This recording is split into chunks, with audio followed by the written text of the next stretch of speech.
O premier israelense voltou ao fronte da batalha neste domingo. Benjamin Netanyahu afirmou que se o Hezbollah entrar na guerra, será o erro da vida do grupo terrorista libanês. O primeiro-ministro reforçou que, apesar das duas frentes de confronto, Israel terá uma vitória esmagadora. Avi Gelber, eu já quero entender a tua avaliação sobre esse 16º, é isso? 16º dia de fronte de batalha. Inclusive você estava lá, certo, meu amigo? Chegou na última quinta-feira, é isso, aqui no Brasil? Cheguei na última quinta-feira, estava lá nesse sábado fatídico do dia 7/10. O que essa declaração, na verdade, ela traz é um recado. É falar para o Hezbollah e para o Irã, na verdade. Vocês seguram aí porque tem Estados Unidos no meio, tem Inglaterra, essas visitas de todos os premiers durante essa semana em Israel, visitas de um dia curtas, mostra claramente um apoio do mundo progressista, vamos falar assim, no Estado de Israel, porque é um ponto daquela região que não querem perder. Se perder esse ponto, fica meio complicado depois para esse lado, Europa, Estados Unidos, ter alguma pisada maior na região. Então, eu acho que é mais recado forte de falar para eles: Irã, não fala nem por Hezbollah, Irã, se Hezbollah entrar, vocês não vão ficar tranquilos no Irã. Irã hoje não está preparada para uma guerra. Nem a Síria. Israel já deu recados, eu acho bem claros, bombardeando o aeroporto de Damasco. Teve hoje hoje algumas bombas nos centros do Ministério da Defesa de Irã, em Teherã. Então, a gente tem que entender que aqui é um jogo muito de forças. Tanto que a China mandou hoje também porta-aviões para a região. Todo mundo quer pegar uma lasquinha nessa... Inclusive, Avi, mais atualizações para trazer para a nossa audiência aqui. O Papa Francisco conversou hoje com o presidente americano Joe Biden por telefone, depois justamente do Papa Francisco ter pedido aquele fluxo contínuo de ajuda humanitária para a faixa de Gaza e principalmente a libertação aí dos quase 200 reféns que lá estão. Eles conversaram por cerca de 20 minutos, segundo informações que a gente tem aqui do Vaticano, discutindo situações do conflito e a necessidade de identificar os caminhos para a paz. A Casa Branca está informando também que o Joe Biden discutiu seus esforços para garantir a entrega de alimentos, remédios e outros de assistência humanitária para dar uma aliviada nessa crise humanitária tão intensa que a gente vive. Nós estamos vendo aí, inclusive, imagens ao vivo nesse domingão aqui na Jovem Pan News, são 3h31, desses caminhões que fazem esse percurso para tentar levar algum tipo de ajuda humanitária. Professor, me explica um pouco a tua visão aí nesse 16º dia. Existe alguma possibilidade dessa discussão do Papa Francisco com Joe Biden virar algo na prática?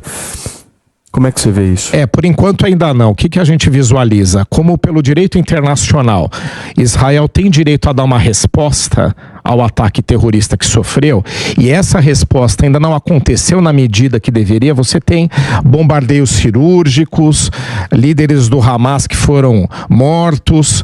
Você não teve uma resposta ainda na proporção que Israel entende que tem que ter, e até mesmo para desmontar de vez o Hamas lá na faixa de Gaza.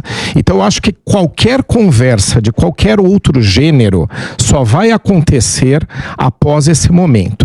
E Israel está tendo muita cautela nessa intervenção, que tem que ser por terra, até porque senão não vai fazer do tamanho que é necessário, justamente porque você tem civis em Gaza, mais de 2 milhões. Se você começar a vitimar civis numa grande escala, porque eles acabam sendo atingidos direto ou indiretamente, o desgaste, a conta vem para Israel, não é? Então ele está tendo um pouco de cautela, mas eu acho que depois de algo que seja considerado uma resposta, é que eu acho que qualquer outra conversa pode acontecer. Agora, o que está faltando neste momento, efetivamente, se a gente pegar o lado aí da conversa do Papa, né, que é o lado humanitário da questão, é um corredor humanitário. Você tem que ter de duas mãos. Para entrar alimentos, remédios e itens básicos lá em Gaza, efetivamente para quem fica por lá, e o outro para permitir com que os civis tenham uma alternativa de fuga, porque eles estão na linha de frente. Mesmo que eles saiam do norte, onde está sendo a maior parte dos ataques, e vão ao sul, e pegando aqui a proporção que essa região equivalente aqui ao bairro de Santo Amaro, não dá grande fuga. Então tem que ir para o Egito. E para o Egito não quer lá alguns milhões de refugiados refugiados palestinos, como já estão lá no Líbano, por isso que eu trouxe a ideia do Líbano aqui. Então, essa questão, enquanto não for equacionada da intervenção por terra, nada se resolve. Agora, o corredor humanitário, para mim, é a questão de primeira ordem agora, já que Israel ainda tem seu direito de resposta, que não aconteceu ainda da forma como deveria. Como que a gente consegue equalizar essa história do corredor humanitário com também a segurança dos terroristas também não criarem uma via alternativa de fuga? Porque eu acho que a grande questão que Israel é contrária é justamente isso, né? Você cria o corredor humanitário e todos os terroristas fogem por ali. Como é que se cria isso? Há uma preocupação por parte das organizações em relação a isso? Não tem dúvida que há uma preocupação.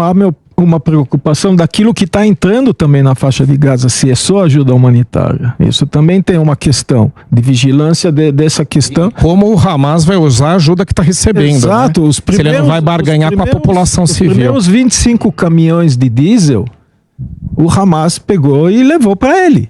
E tanto é que a gente fala da ajuda humanitária que é realmente necessária e é um povo que está sofrendo ali de uma maneira desnecessária, mas que está sendo usado na verdade. Mas se você pegar e ver o que o Hamas está fazendo, ele pega, não tem água, não tem luz, não tem ajuda humanitária, não tem remédios, mas tem 200, 300 mísseis saindo todo dia da faixa de Gaza ainda para Israel. Então, como é que se explica isso? Da onde vem a energia? Míssil precisa de gasolina, míssil precisa de energia elétrica. Como é que sai isso? E só quero fazer mais uma pequena intervenção sobre a questão água. Não tem dúvida, Israel religou a água e tal. Mas se a gente ia falar de realmente querer que a faixa de Gaza, para a maioria palestina que está lá, de 2 milhões e poucas pessoas, mude de figura, a gente tinha que ter a água deles. Israel hoje, 80% da água, Israel também é um país que não tem água. 80% da água de Israel vem do mar. A faixa de Gaza, ela é banhada por mar. Eles acharam até que a tecnologia que tira o sal, dessalinização da água, e isso hoje é 80% da água potável de Israel. Israel mandou estação para a faixa de Gaza para fazer isso. Você acha que estão usando isso? É essa a questão. O mundo tem que entender, talvez, que obviamente estamos falando de pessoas, de vidas, e qualquer vida é preciosa, mas nós temos que entender que o mundo, junto com Israel, junto com os palestinos, tem que estar contra o Hamas. Sim.